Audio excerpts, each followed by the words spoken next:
Our local high school football team had the most dramatic turnaround I think I've ever seen in a high school team.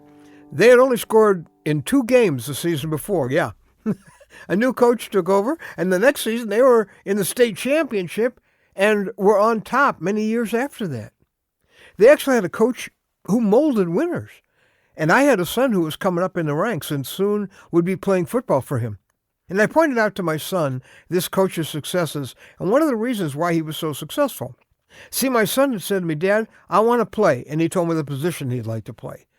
And I said, "Well, listen, you need to trust that coach because one of his gifts is knowing what position each guy is going to play best." Now, this coach would change players' positions around, and often that would meet with great resistance from them. They'd say, "Hey, coach, I don't want to be and they'd fill in the blank with whatever position they thought they should play. And he'd say, "No, you're going to play this position." You know what? Over and over, they'd end up being all conference, all county, and thanking the coach. So I told my son, trust the coach for the best position to play. You know what? I'm going to tell you the same thing. I'm Ron Hutchcraft, and I want to have a word with you today about let the coach place you. So our word for today from the Word of God begins in John chapter 21, verses 17 through 19. Jesus is talking to Peter, and he says, "Peter, feed my sheep. I tell you the truth. When you were younger, you dressed yourself and went where you wanted, but when you are old, you will stretch out your hands, and someone else will dress you and lead you where you do not want to go." Jesus said this to indicate the kind of death by which Peter would glorify God. And then he said to him, "Follow me."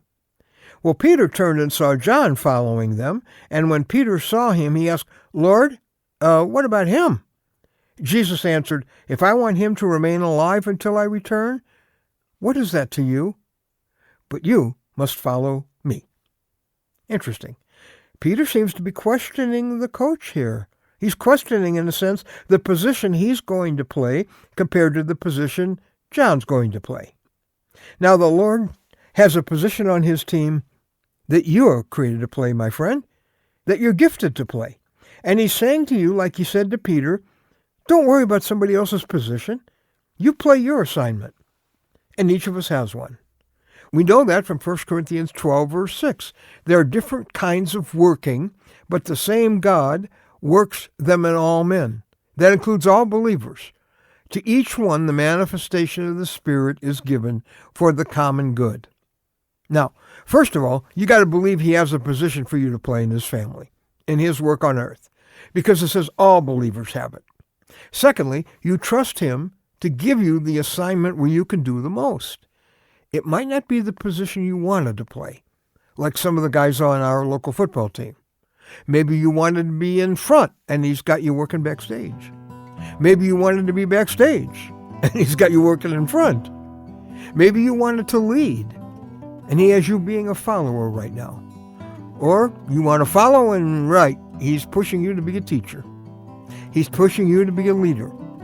Maybe he's teaching you to learn to do humble tasks right now.